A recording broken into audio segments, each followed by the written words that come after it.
বন্ধুরা, সামনে যেটা দেখতে পাচ্ছেন এটা প্রাচীন রাম মন্দির মণিকরণে। তো রাম মন্দিরের ভিতরে যাব, ভিতরে গিয়ে আপনাদেরকে ভিতরটাও দেখাচ্ছি। প্রাচীন রাম মন্দির,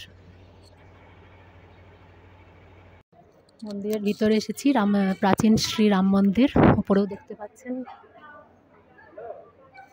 প্রাচীন শ্রী রাম মন্দির, এটা মণিকরণে। তো এই রাম মন্দিরের ভিতরে এসেছি এখন।